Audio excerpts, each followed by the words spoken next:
사람에게는 감정이라는 게 있습니다. 그래서 사람을 일컬어서 감정의 동물 그렇게 표현하기도 합니다. 사람에게 감정이 없으면 사회가 구성이 되지도 않고 사회 발전도 없어집니다. 1960년도에 미국에서 젊은 청년들이 전혀 감성이 작용하지 않는 상태로 살아가기 위하여 어느 한 해변가의 자연적인 동굴 속에서 수십 명이 모여서 살았습니다. 이들은 전혀 무감정적인 삶이죠. 좋은 것도 없고 나쁜 것도 없고, 남녀가 함께 살아도 전혀 아무 감정을 느끼지 못하고 살아가는 삶에 그들은 애써 노력하며 살다 보니까 그것이 하나의 생활이 됐습니다. 그때 미국에 큰 이슈가 하나 일어났습니다. 그것은 존 F 케네디가 암살당하는 사건이었죠. 존 F 케네디가 암살당해서 그것을 신문에 대문짝만하게 나왔는데 그것을 보여줬습니다. 그랬더니 그 청년들은 그 역시 아무렇지도 않게 그냥 무인도에서 살아가는 것입니다. 그때 심리학자는 그런 이야기를 했습니다. 감정이 없는 사람들은 사회를 구성할 수가 없고 사람의 삶의 질을 높일 수가 없다라는 결론을 내리고 말았죠. 그렇습니다. 사람에게는 모두가 감정이 있습니다. 좋은 것은 좋다, 싫은 것은 싫다. 또 때로는 눈물이 나기도 하고 때로는 기뻐하기도 하는 거죠. 그런데 문제는 이 감정을 통제할 수 있는 기능이 있어야 합니다. 그것이 사람에게는 그 기능이 이성이라는 게 있습니다. 이 감정을 통제하지 못하는 것은 장애입니다. 이것을 분노 조절 장애 또는 감정 조절하지 못하는 이 병적인 요소가 있기 때문입니다. 그래서 이 감정을 좋을 때는 좋을 대로, 싫으면 싫을 대로 표현할 수 있도록 그것을 판단할 수 있고 적합하게 할 수 있는 기능이 우리 속에 있는데 그것이 이성이라는 것입니다. 이 이성은 지성을 탑재했을 때 비로소 이성의 가치가 일어나는 것입니다. 지성이 탑재되지 않으면 옳고 그름을 분별하지 못합니다. 감정은 조절하려는지 모르지만 판단력이 흐려지죠. 뭐가 옳은지 뭐가 그른지. 그래서 이런 거 예측도 할 수 있고 분석도 할 수 있는 것이 바로 지성이라는 게 있습니다. 그래서 이 지성이 탑재된 이성은 감성을 충분하게 조절해내는 것입니다. 이것이 잘 작용하는 사람을 상당히 인격적이다, 대할 만하다, 좋은 사람이다, 이렇게 믿을 만하다, 우리 이런 여러 가지 판단을 하게 됩니다. 그런데 우리가 이러한 이 감정이 지나치게 앞서게 되면은 이 감정 때문에 많은 어려움을 겪게 됩니다. 내 속에 있는 내 감정이 누군가가 알아주기를 바라는 거죠. 어떤 자기가 한 행위를 좀 감정적으로 피드백하고 싶은 거죠. 이거 집사님이 하셨어? 이거 권사님이 하셨어? 야, 권사님이 했구나. 무지 맛있네. 이렇게. 또 아니면 권사님 최고야, 장로님 최고야, 목사님 최고야, 이런 소리 듣고 싶어. 이런 감정을, 자기 마음을 알아주기를 바라는 거죠. 근데 그것을 알아주지 않으면 서운한 감정이 생기고요, 서운한 감정이 조금 쌓이다 보면 오해하게 되는 거죠. 그 오해가 극해지면 미워하게 되죠. 나 무시해? 이런 거죠. 그 미움이 지나고 나면 그때부터는 다툼이 일어나고 싸움이 일어나는 거예요. 우리가 이러한 감정의 타성을 좀 내가 지금 몰입되어 있는 자리에서 좀 벗어날 수 있는 이러한 여유로움을 가지게 되면은 참 이 감정 컨트롤을 잘 하게 되는 거거든요. 근데 자기가 가지는 감정에 이게 옳다라고 거기에 몰입되기 시작하면은요, 감정 컨트롤이 안 됩니다. 거기에 관해서만큼은 그 사람 감정 컨트롤 안 됩니다. 그래서 어떤 사람은 돈 얘기만 하면 막 이래지는 거죠. 또 어떤 사람들은 저런 얘기만, 거기에 간 사안에 대한 이야기만 막 경직돼 가지고 감정이 그게 몰입되는 거예요. 좀 남의 말도 들을 수 있고 반대되는 말도 들을 수 있고 좀 이런 거 여러 가지 들을 수 있는, 감정의 타성의 방향을 좀 컨트롤할 수 있는 이런 사람이 좀 여유로운데, 그렇지 않고 그 부분에 대해서만큼은 딱 경직되어 있는 거예요. 이렇게 있다 보니까 거기에 맞는 사람만이 주변을 구성하게 되고, 그 구성되다 보니까 그 사람은 그러한 가치와 정신세계의 체계 속에 갇혀버리고 맙니다. 그래서 그거로 끝나버리게 되는 거예요. 오늘 여기 있는 본문 말씀이 그런 내용입니다. 오늘 본문 말씀이 그런 내용이에요.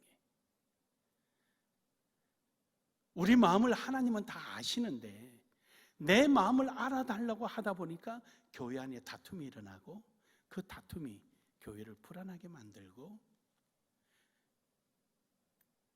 감정의 타성이 좀 유연하고 좀 넓으면 좋은데 자기 감정 속에 매몰되어서 교회를 어렵게 만드는 빌립보 교회의 모습을 바라본 사도 바울은 오늘 본문 말씀 4절에서 7절의 말씀을 통하여 빌립보 교회에 좀 새로워졌으면 좋겠다, 변화됐으면 좋겠다 라며 이 편지를 보내게 되는 것입니다.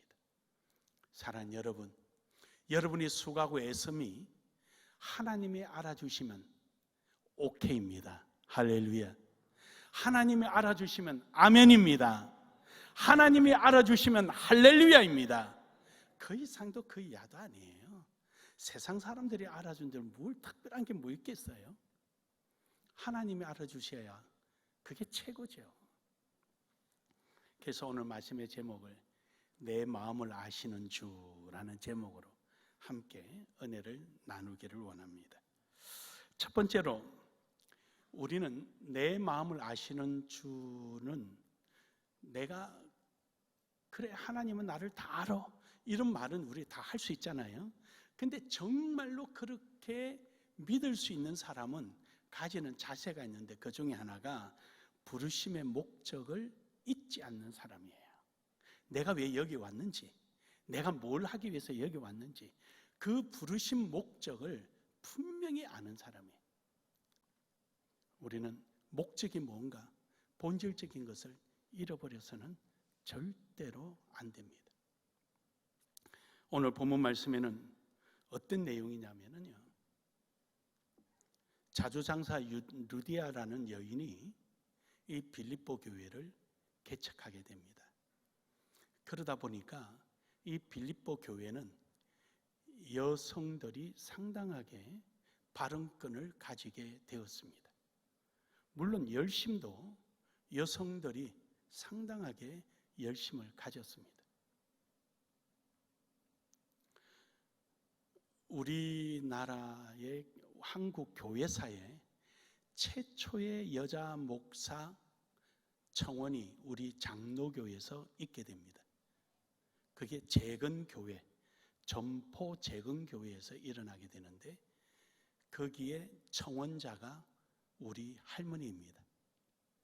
할머니가 기독교인 여성 재건운동을 부산에서 불러일으켰던 선두주자였습니다. 그것 때문에 우리 집안은, 할머니와 저희들은 점포 재건교회로 가고, 아버지와 어머니는 서면 재건교회로 가는 비극이 일어난 적이 있었습니다. 그때 여목회자 최초로 청원을 노에다가 해서 그것을 결국 관철해서 여자 목사 박덕기라는 여자 목사가 세워지게 됩니다. 그게 이제 저희 할머니였는데, 할머니에 의해서 이제 그게 이루어진 건데, 제가 어릴 때는 모르는데 지금 이제 목회자가 되어서 그 한국 교회사를 보면서 그 부분을 보고는 우리 여기 변정수 목사님이 한국 교회사를 읽다 보니 그 사건이 있다고 나한테 이야기하길래 웃으면서 우리 할머니입니다. 그러고 그 역사를 설명을 해드렸어요. 그 지나면서 가만히 생각해 봤어요.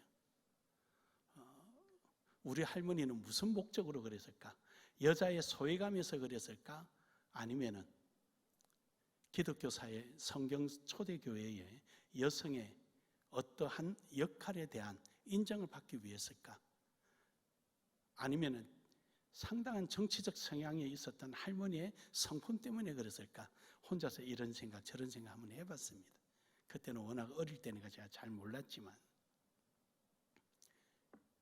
빌립보 교회의 루디아의 자두장소 루디아가 이 교회를 세우고 나니까 여성들의 목소리가 높아지니까 여기서 문제가 생겼습니다. 파가 갈리게 됩니다. 그래서 2절에 보면은 이렇게 말합니다. 요디아를 권하고 순두개를 권하노니, 이 두 분 다 여성이거든요. 이 두 분이 대립이 생긴 거예요. 대립이 생기다 보니까 이것이 교회의 분열에까지 가게 된 겁니다. 그래서 사도 바울은 이러면 안 되겠다.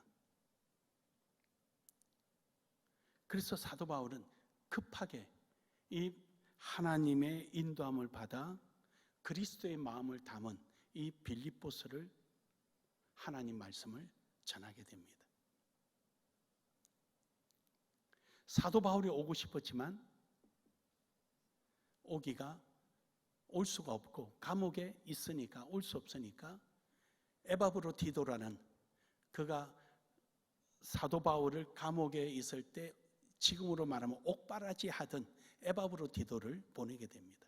에바브로디도도 갈 만한 입장이 못 됐습니다. 왜냐하면 풍토병에 의해서 굉장히 목숨이 왔다 갔다 사경에 지내다가 겨우 회복했는데 그 회복한 그를 사도 바울의 마음을 담아서 에바브로디도를 보낸다라고 빌립보서에 기록하고 있습니다. 왜 이들은 그랬을까요? 하나님께서 부르신 목적에 부합되지 못한 자기 생각이 앞서니까 그런 거예요. 자기 감정이 앞서니까 그런 거지요. 내가 왜 여기 부름받았으며 내가 뭘 해야 하는지 이걸 가져야 되는데 자기 감정에 빠져버린 거예요. 자기 감정에 빠지니까 다른 거는 괜찮은데 그 일에 대해서만큼은 절대로 손을 놓지 않겠다. 내 욕심대로 하겠다라는, 결국 그는 그동안에 수고하고 헌신한 것은 자기 욕심을 이루기 위한 하나의 수단이 되고 말아버린 겁니다. 사랑하는 여러분, 오늘 여러분과 저는 항상 감정에 휩쓸리는 것이 아니라 감정을 컨트롤할 수 있는 이성이 항상 함께하게 하고 그 이성은 지성을 탑재하는 지혜로움이 있기를 주의 이름으로 축복합니다. 그래서 4절에 보면은 주 안에서 항상 기뻐하라. 여기서 주 안에서 항상 기뻐하라. 기뻐하라는 것이 무엇입니까? 기뻐하란 말은 2차적인 의미인데 하나님께서 너를 부르시고 택하여 주신 그 목적에 네가 부름받음에 대해서 기뻐하라.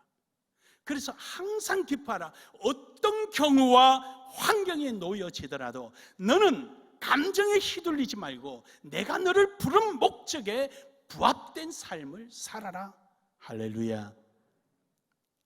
그 말입니다. 하나님이 우리를 집사로, 권사로, 시무집사로, 장로로, 목사로 부르는데 그 부름에 대한 기뻐하지를 못하고 그 아무것도 아닌 감정에 내 자신이 매몰돼 버리고 내 본분을 잃어버리고 내 자신이 온데간데 없어진다면 그 직분은 무엇이며 그렇게 살아온 삶은 목적이 뭐냐는 거예요. 우리는 밥을 먹을 때나 화장실 갈 때나 잠을 잘 때나 일어나서 일을 할 때나 초지일관 목적이 분명한 거예요. 주님의 영광입니다. 주님의 영광입니다.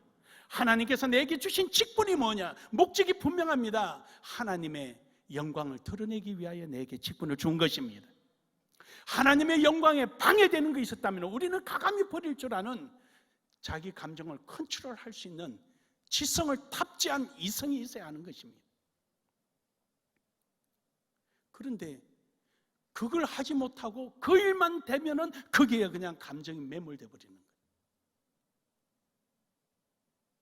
자기 자신의 인격에 관한 감정의 컨트롤 안 되는 사람을 열등의식에 있는 사람이다. 그렇게 정신의학적으로는 표현을 해요. 정신과에서. 자기 약한 부분 이야기하면 왜 컨트롤 안 되면 그 열등의식에서는. 어쨌든 우리는 하나님이 나를 부르신 목적이 무엇인가 알고 항상 기뻐하는 신앙인 우리 나눔의 교회 모두가 그렇게 되기를 주의 이름으로 축복합니다. 두 번째로는 무엇으로 목적을 이룰 것인가라는 것. 목적을 생각했다면 무엇으로 목적을 이룰 것인가? 그렇습니다. 앞서 말씀드린 대로 이성이 감정을 컨트롤하고 이성의 지성이 탑재되어야 됩니다. 오늘 본문 말씀에 보면은요, 5절에 너희 관용을 모든 사람에게 알게 하고, 죄송합니다. 이 원어를 써서 죄송한데 이 관용이란 말이 에피에이 케이스라는 말입니다. 에피에이 케이스. 이건 이제 헬라어인데 철학적 용어입니다. 뒤에는 에피에이 케이스가 자격증, 즉 그 로마 시민증 이런 뜻을 가지고 있는 거예요. 그러니까 이 말이 무슨 말이냐면 우리가 흔히 일반적인 가지는 덕을 앞세워서 수용해주고 받아주고 그래 이렇게 하자 너그러움 이런 관용의 의미가 아니고요. 여기서 관용의 의미는 좀 법적인 용어예요. 그게 무슨 말이냐면요, 자기 마음대로 그 경거망동하는 사람과의 반대되는 내용이 여기서 에페이 케이스라는 말이에요. 관용이란 말이에요. 다시 말하면은 그 사람의 인격과 그 사람의 직분과 그 사람의 집안의 내력과 거기에 걸맞게 행동하는 것. 이걸 좀 더 우리 현실적으로 말하면은 그리스도인답게 행동하는 것. 이것을 관용이라는 거예요. 그래서 시민권을 이런 말을 쓰는 거예요. 시민으로서의 자격을 갖췄기 때문에 로마 시민권을 준다. 이렇게 할 때 바로 이 관용이라는 말을 쓰는 겁니다. 우리가 생각하는 너그러움, 뭐 이런 사랑이 많은 이런 개념하고 좀 다른 하나의 법적인 용어입니다. 우리는 하나님께서 우리를 부르신 목적대로 그 목적에 부합된 삶을 살아가는 것이 바로 우리의 본분에 맞는 행동이에요. 이것이 바로 인격이 있는 사람이에요. 여러분, 보험회사에서의 최고의 인격자는 누굽니까? 계약서 많이 가져오는 사람이에요. 또 운전하는 사람으로서의 최고의 인격이 뭡니까? 교통사고 안 내고 안전하게 운전 잘하는 거예요. 거기에 걸맞잖아요. 그리스도인으로서의 최고의 가치가 뭡니까? 하나님의 목적에 부합된 삶을 살아가는 사람이에요. 할렐루야. 어딘가에 모두가 그 안에서의 가지는 그 가치, 그에게 주어진 그 일에 대한 본분에 걸맞는 행동을 하고 살아갈 때 그때 그 사람 됐어. 그 사람 믿을만해. 그럴 수가 있는 거죠. 교회를 아무리 그들이 빌립보 교회를 개척하고 여자 신도들이 열심을 내서 봉사를 하더라도 그들의 직분과 이 빌립보 교회의 목적에 맞지 않는 행동을 하게 되면은 그들은 있으나 마나예요. 차라리 없는 게 낫죠. 교회가 크든 작든 그게 본질에 맞게끔 행동하고 그게 맞게끔 모든 삶을 살아간다면은 그 사람은 관용을 베푸는 사람이 되는 거죠.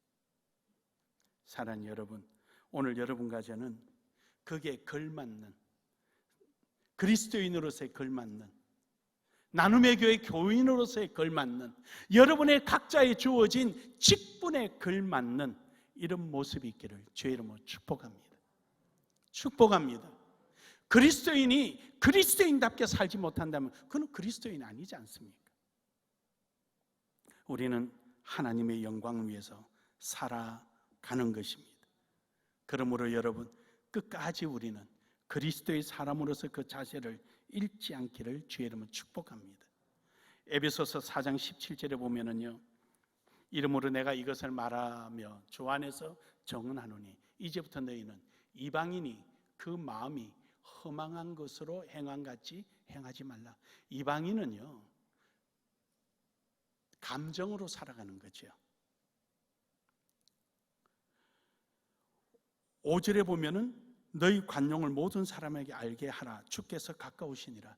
다시 말해서 예수 그리스도, 우리가 우리답게 그리스도인답게 살아가는 것은 주님 오시는 그날을 믿고 주님의 준비하는 사람으로서의 그게 걸맞는 삶을 우리가 살아가라는 건데, 이방인은 그렇지 않죠. 지금 당장 눈앞에 내 기분대로, 내 감정대로, 내 생각대로, 내 체면대로 행동을 하는 거죠.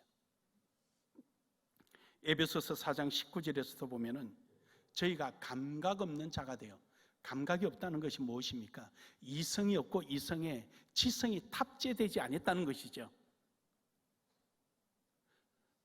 그래서 자신을 방임하여 모든 더러운 것을 욕심을 행하되, 짐승과 같은 거죠. 그저 먹는데 자기 이익에만, 자기 목적대로, 자기 뜻대로, 그게 매여 사는 거예요. 에베소서 4장 22절에 보면은 너희는 유혹의 욕심을 따라 썩어져가는 구습을 따르는 옛 사람을 벗어버리라. 그렇습니다. 우리에게도 있는 거죠. 누구나 가지고 있어요. 그래서 이것을 벗어 던지려고 노력을 하는 거죠. 그래서 우리 이성이 있는 거예요. 이성이. 그래, 내가 아무리 내 욕심이 그렇단다 할지라도, 아무리 내 감정이 저쪽에 마음을 둔단다 할지라도, 내가 기독교인인데, 내가 하나님의 영광을 위하여 직분을 받았는데, 이래봬도 내가 집사인데, 권사인데, 장로인데, 목사인데,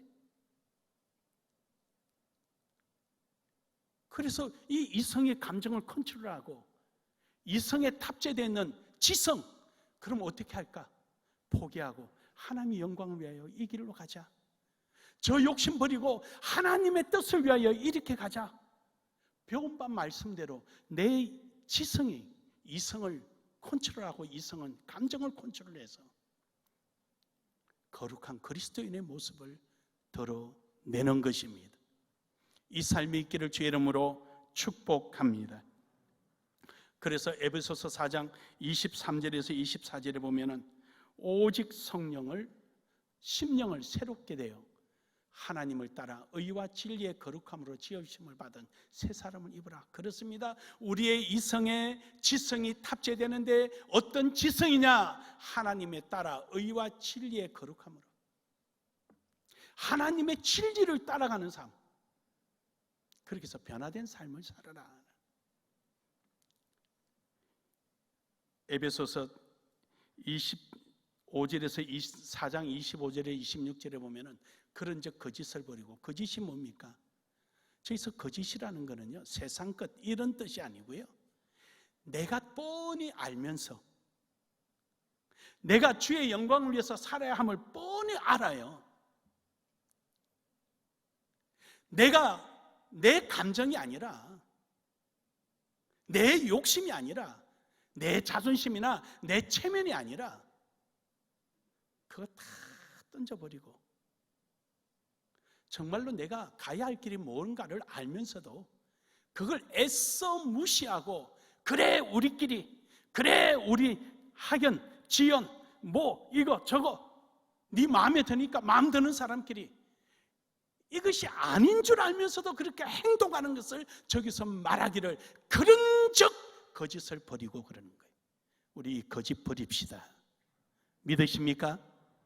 거짓 버립시다. 그래서 각각 그 이웃과 더불어 참된 것을 말하라. 옳고 그름을 말하라. 정말로 여러분의 이성에 탑재되어 있는 그리스도의 지식, 그 고상한 그리스도를 아는 지식, 하나님이 원하시는 그 지식, 예수 그리스도로부터 보냄을 받은 그 지식, 그것을 말하라는 거예요. 사도 바울은 일찍이 예수 그리스도를 아는 것이 가장 고상한 지식이요, 이 세상의 그 어떤 것도 다 배설물로 여기며 오직 예수 그리스도 위에는 자기는 가지지 않겠다라고 고백했습니다. 그는 자기의 신앙의 양심상 자기가 그렇게 오랫동안 가지고 있었던 세상적인 지식과 율법이 예수 그리스도의 아는 지식을 능가할 수 없다는 것을 그는 고백했기에 그의 일생에 알고 있었던 모든 지식을 배설물로 여기며 오직 예수 그리스도를 전했던 것입니다. 저와 여러분이 우리도 이렇게 되기를 주의 이름으로 축복합니다. 축복합니다. 26절에 보면은 분을 내어도 죄를 짓지 말며 해가 지도록 분을 품지 말라. 내 감정이 주관하지 못하게 하라는 거예요. 사람이라서 어쩔 수 없이 감정이 날 수 있죠. 왜 안 납니까? 감정이 날 수 있지요. 하지만 그것이 나를 주도해서는 안 된다는 거예요. 해가 지도록 품지 말라는 것은요, 시간적 개념보다는 그것이 나를 주도하지 말게 하라는 거예요. 내가 망가지니까, 버림받으니까.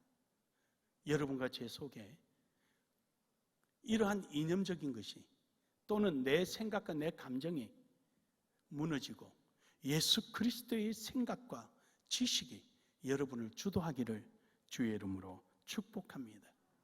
그래서 빌립보서 1장 27절에 보면은 오직 너희는 그리스도의 복음에 합당하게 생활하라. 이는 내가 너희에게 가보나 떠나 있으나 너희가 한 마음으로 서서 한 뜻으로 복음의 신앙을 위하여 협력하는 것과, 그래 너희가 지금 싸우고 있지. 유오디아나 순두개나 누구냐? 너희가 지금까지 그리스도 복음을 위하여 살아오고 그리스도 복음을 위해서 함께 간 사람들이 아니냐? 그러니 우리는 감정을 다 내려놓고 그리스도의 아는 순수한 지식 안에, 그리스도 안에 너희는 향하여 나아가라. 누구 상대를 보고 알아달라, 뭐 해달라, 내가 잘났니 못났니 이러지 말고 내 마음을 아시는 주를 향하여 내게 맡은 자리에서 그 일에 최선을 다해서 가면은 이것이 바로 우리가 부르심에 합당한 삶을 살아가는 자세이니라. 할렐루야. 우리 이 삶을 살아가는 거예요. 그래서 로마서 8장 28절에 그 뜻대로 부르심을 입은 자들에게는 모든 것이 합력하여 선을 이루는, 마음을 모아라. 하나가 되게 만들어라. 사무엘상 23장 15절에서 18절에 보면은요, 요나단이 나옵니다. 사울은 자기가 왕으로 있으면서 그 다음 왕이 다윗이 될 것을 알았습니다. 그래서 다윗을 없애야 자기 아들 요나단이 왕이 되는 거예요. 요나단도 잘 알고 있습니다. 근데 어느 한날 누가 첩보를 주기를 다윗이 10광야의 갈대밭 속에 숨었다고 이야기해 줍니다. 그래서 군대를 일으켜서 잡으러 간 거죠. 그때 요나단이 자청해서 앞서갑니다. 먼저 쫓아가서 정찰합니다. 뭐 한순간에 다윗을 볼 수 있죠. 뭐 그렇게 큰 동네도 아니니까.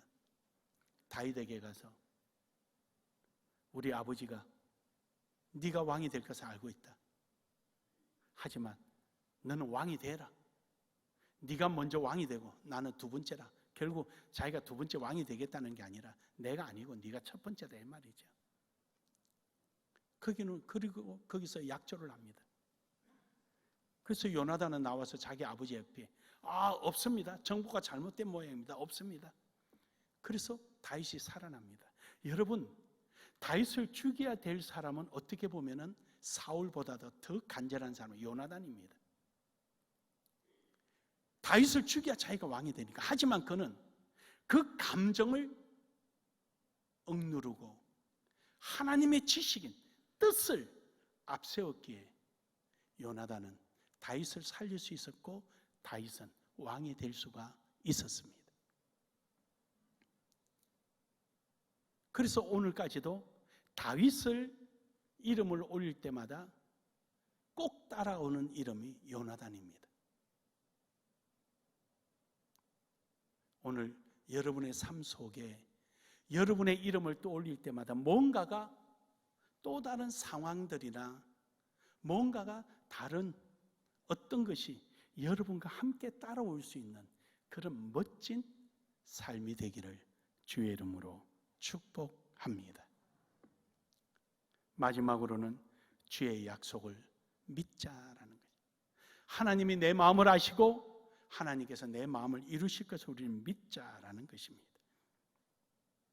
6절에 보면은 아무것도 염려하지 말고 다만 모든 기도와 간구로 염려하지 마. 내가 다 한다. 너의 억울함도 알고 너의 그러한 형편과 처지를 내가 다 한다. 걱정하지 마라. 그러니까 너희는 염려 대신에 기도하라. 기도합시다. 기도합시다. 기도합시다. 염려 대신에 기도하라. 시편 55편 22절에 보면은 내 짐을 여호와께 맡기라. 그가 너를 붙드시고 의인의 요동함을 원치 않으신다. 그렇습니다. 여러분과 저를 하나님이 다 아시는데 뭘 염려하고 걱정합니까? 대신에 기도합시다. 민수기서 14장 28절에 보면은요, 너희 말을 내 귀에 들린 대로 내가 너희에게 행하리니. 그래서 여러분, 우리는 부정적인 말이나 그런 말 하지 마세요. 안 될 것이다 뭐 이런 소리 하지 마세요. 안 된다는 사람은 안 되는 거예요. 믿음으로 하나님의 약속을 믿고 나아가는 사람, 그렇게 고백하는 사람은요, 하나님께서 그렇게 이루어 주시는 거예요. 따라합시다. 너희 말이 내 귀에 들린 대로 내가 너희에게 행하리라. 반드시 이루어지는 거예요.